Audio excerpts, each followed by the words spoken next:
Mind Your Manners in School by Arianna Candell and Rosa M. Curto.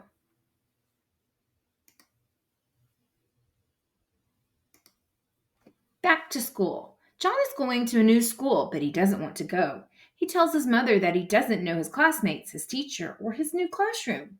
Anne, a girl in his class, sees that John is very sad. She meets him outside the school and takes his hand. Anne and John soon become close friends. Be an early bird. Anne is an early bird and is always first to arrive to school. Peter, however, is often late. Snuggled under his blankets, he has a hard time getting up. Then he thinks of his waiting classmates and he jumps up. Are you an early bird? Learn to be patient. Today, the children are learning to work with clay.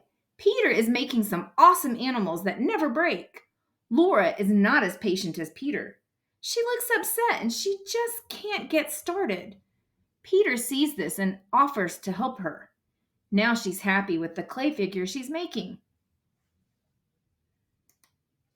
Washing your hands.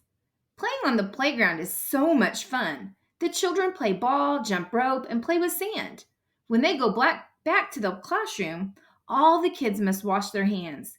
Anne doesn't like to wait in line. Sometimes she goes straight back to her place at the table. Laura reminds her to clean her hands, or she may get their books and school supplies dirty.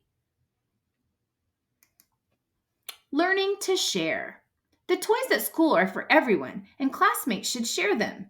Nora's older brother always lets her borrow his box of colored pencils. However, when Nora brings some storybooks to school, she doesn't want to let anyone borrow them. When she realizes that her classmates like to read new stories as much as she does, she finally shares her books. Everybody play. When games are played in the playground or classroom, the more people who play, the better. Paul and Lucy especially enjoy playing ball, and they want several kids to play with them. They both know it's more fun to include everyone. That's why all the children at the school get a chance to play. Is everybody ready? Today, the children will paint a picture to take home. They can't begin because Mary is still walking around.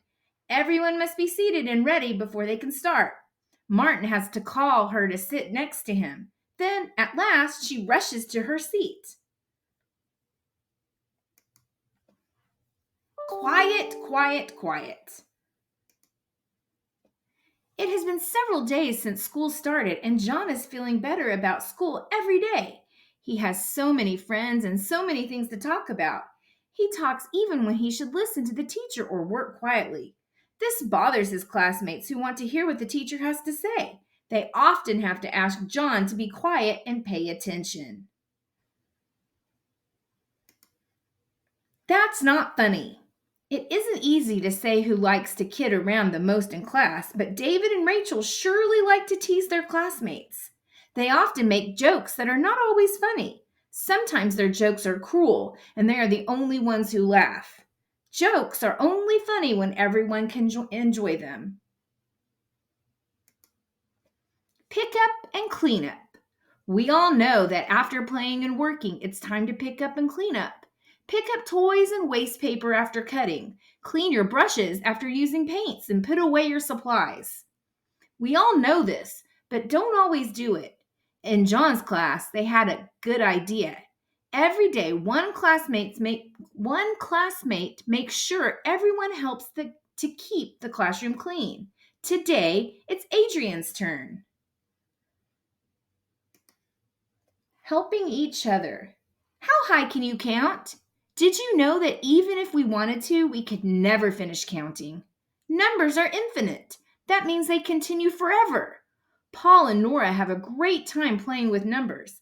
Lucy and David find math a little difficult. Since the four of them are friends, they help one another. This makes their work seem easier. So math is more fun.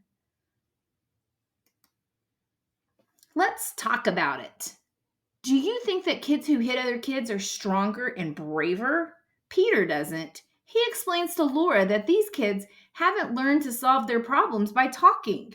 He knows that words can help to make friends, so he pushes fighters away.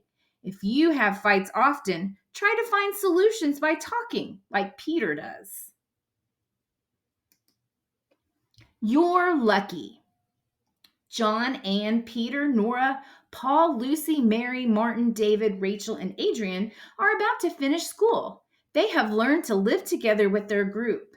They respect and help one another, and this is as important as all the learning they accomplish. They are very lucky because they have learned to share so much together. Everyone is different. As you have seen, not everyone likes to do the same things. Some can draw very well, and others can read or do math well.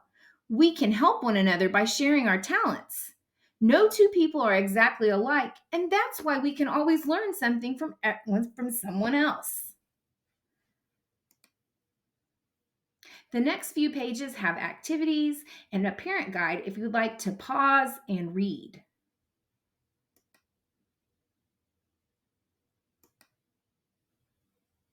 The end.